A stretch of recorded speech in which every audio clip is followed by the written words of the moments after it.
Bienvenidos, hoy vamos a meternos con dos instrumentos clave del Consejo de Europa. Se oye hablar mucho de ellos, pero a veces no se sabe muy bien qué son. Hablamos del Convenio Europeo de Derechos Humanos, el CDH, y la Carta Social Europea, la CSE.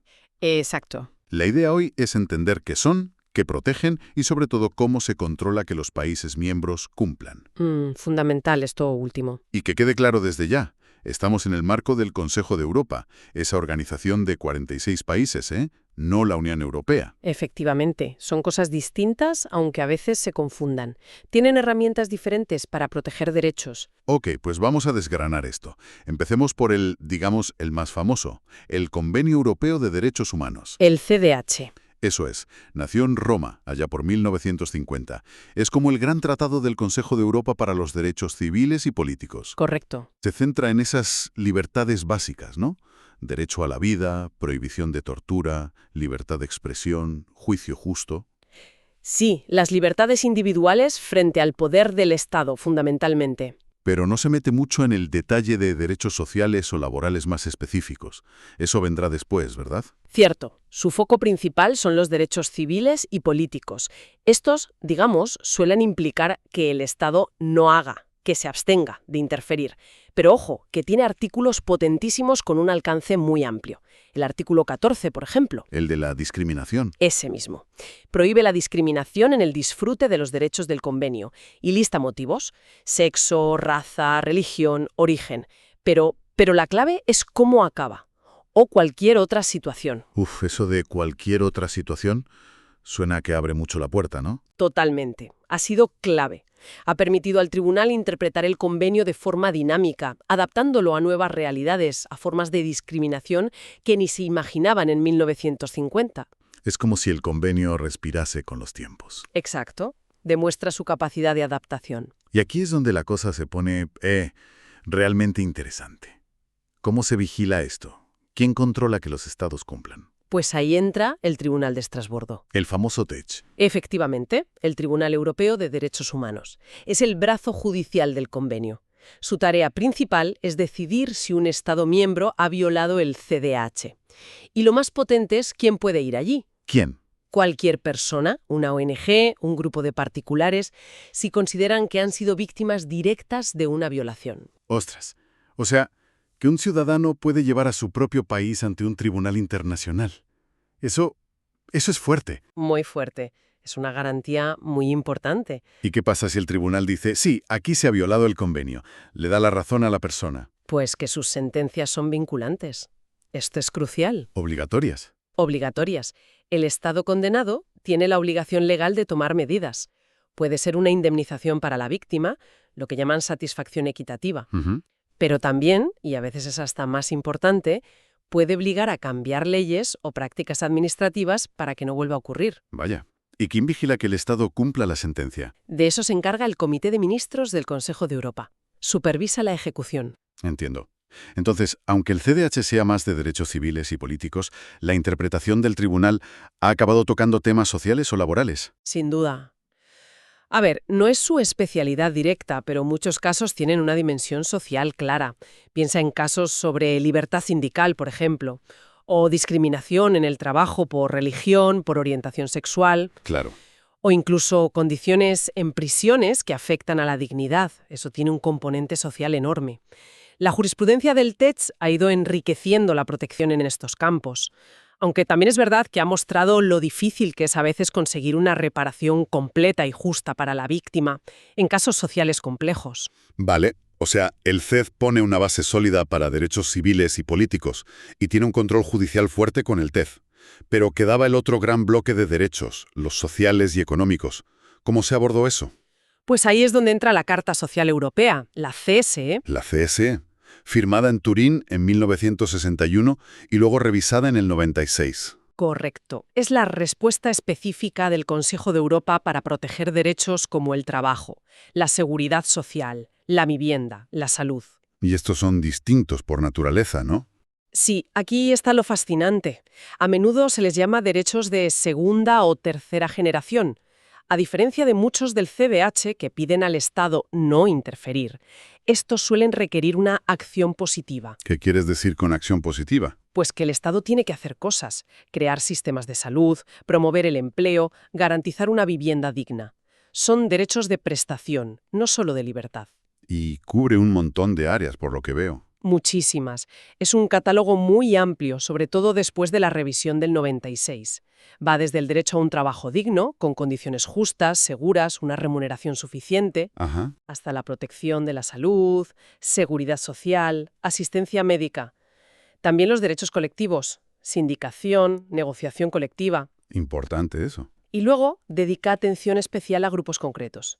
Niños, familias, personas mayores, personas con discapacidad, buscando su integración, su autonomía. Veo también trabajadores migrantes. Sí. Artículo 19.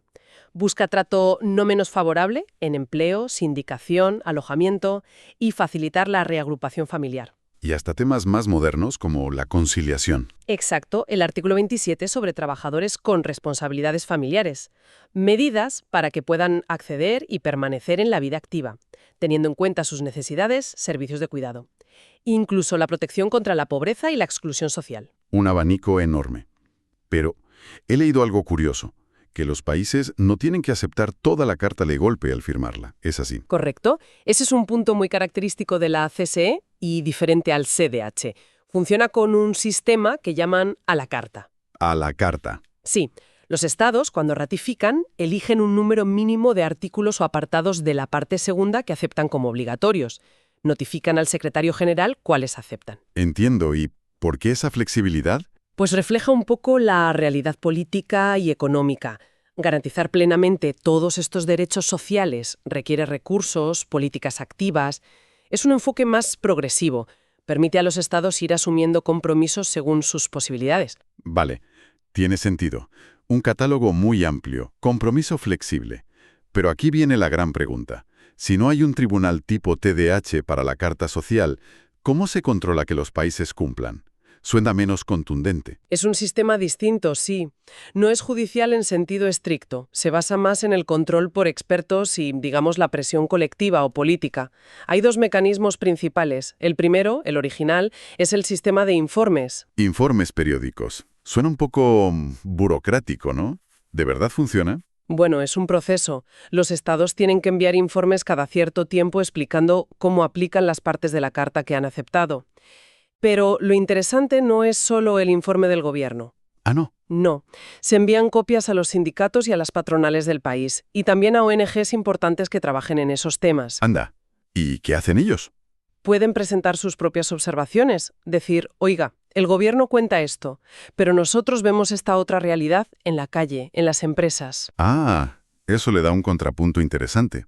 Una visión desde la sociedad civil. Exacto. Añade una capa de contraste social muy valiosa.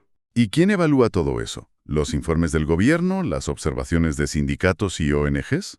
Un comité de expertos independientes, el Comité Europeo de Derechos Sociales, el CES. CEDS. Vale. Ellos analizan toda la información, pueden pedir más datos al Estado si algo no está claro, y al final publican sus conclusiones.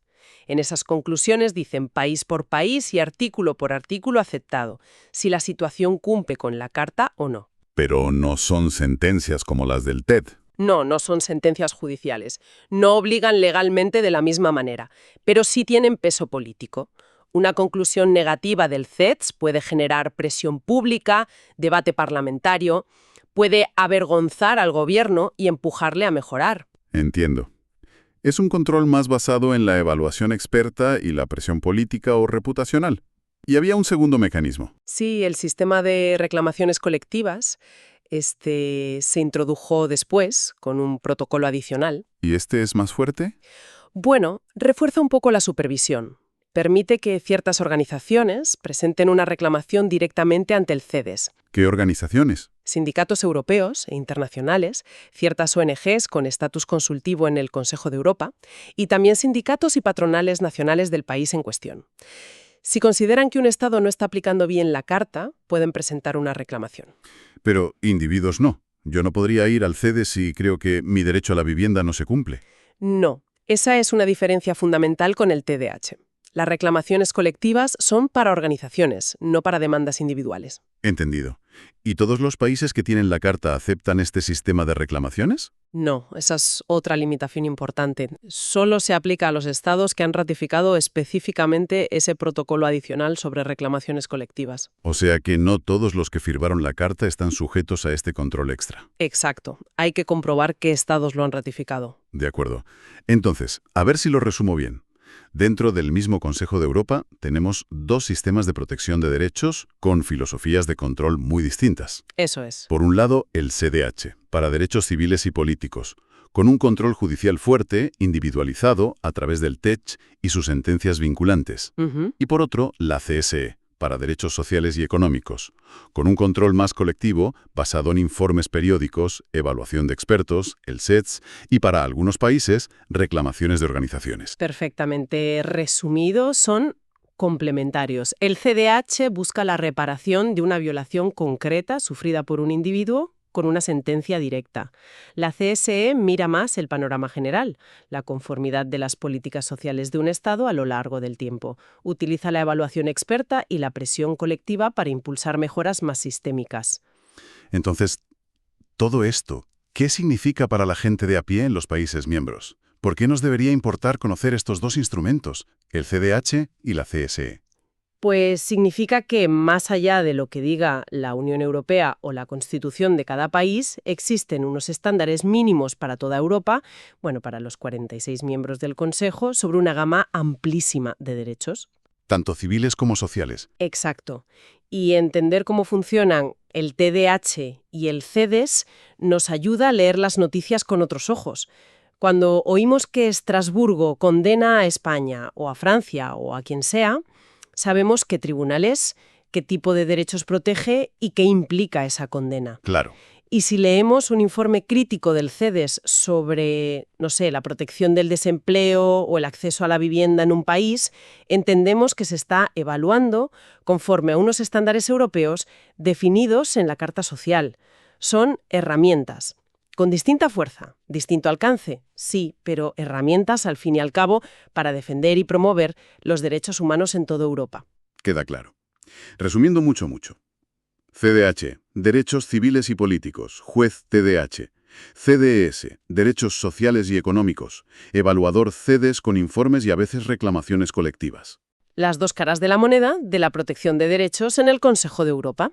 Muy bien. Y quizá para darle una última vuelta, queda una pregunta flotando, ¿no? Tenemos estos dos sistemas, el judicial fuerte del TDH y el de supervisión experta del CEDES.